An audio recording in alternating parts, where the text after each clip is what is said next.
Donald Trump জাতিসংঘে মঞ্চে উঠলেই বিশ্ব নেতাদের মুখে হাসি ফুটত। কমপক্ষে ৬ বছর আগে তো ফুটেছিলই। সেই প্রথম ভাষণে তার অতিরঞ্জিত গুণগান আর আজগুবি মন্তব্যে হল জুড়ে খিলখিল হাসি ছড়িয়ে পড়েছিল। তবে এবারের দৃশ্যপট একেবারেই ভিন্ন। ট্রাম্প ১ ঘন্টার বেশি সময় ধরে যখন বক্তৃতা চালালেন, তখন হাসি নয়, নেতারা বসেছিলেন শান্ত, প্রায় নিরাবেগ ভঙ্গিতে। হয়তো তারা ভাবছিলেন, হাসলে যদি এবারও ক্যামেরায় ধরা পড়ে যায়।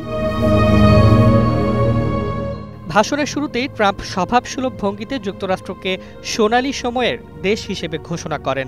এমনকি ৭টি যুদ্ধ থামানোর কৃতিত্ব নিজে নিয়ে ফেললেন, যেন বিশ্ব ইতিহাস আসলে তার ব্যক্তিগত আত্মজীবনী। স্বাভাবিকভাবে আবারও নোবেল পুরস্কারের যোগ্যতার দাবি তুললেন, যদিও নোবেল কমিটি সম্ভবত টিভি বন্ধ করে দিয়েছেন অনেক আগেই। এরপরই তিনি আক্রমণ শানালেন জাতিসংঘের ওপর। শান্তি প্রতিষ্ঠায় তারা কিছুই করে না, শুধু ফাঁকা বুলি আওড়ায়। এক পর্যায়ে ভাঙা এসকেলেটর আর টেলিপ্রম্পটার টেনে এনে জাতিসংঘের কার্যকারিতা নিয়ে খোঁচা দেন। দর্শকরা তখনও চুপচাপ, সম্ভবত ভাবছিলেন এবার যদি হেসে ফেলি আবার সোশ্যাল মিডিয়ায় মিম বানাবে।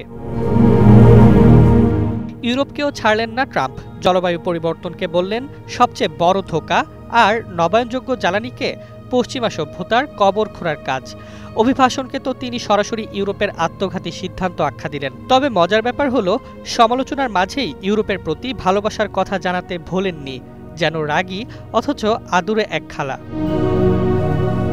সবচেয়ে চমক এলো তার সোশ্যাল মিডিয়া পোস্টে, যেখানে প্রথমবারের মতো ইঙ্গিত দিলেন ইউক্রেন হয়তো হারানো জমি ফেরত পেতে পারে।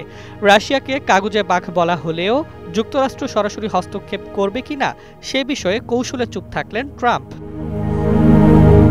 অবশেষে বক্তব্য শেষ হলো সেই চেনা ভঙ্গিতে, আমেরিকার প্রশংসা, বহুপাক্ষিকতার সমালোচনা আর বিশ্ব নেতাদের উদ্দেশ্যে কড়া সতর্কবার্তা দিয়ে। ৬ বছর আগে যেখানে তার এইসব কথায় হাসির ঝড় উঠেছিল, এবার কেবল নিস্তব্ধতা। হয়তো সবাই ভাবছে হাসাহাসি বাদ, ট্রাম্পকে গুরুত্ব না দিলেই বরং বাঁচা যায়।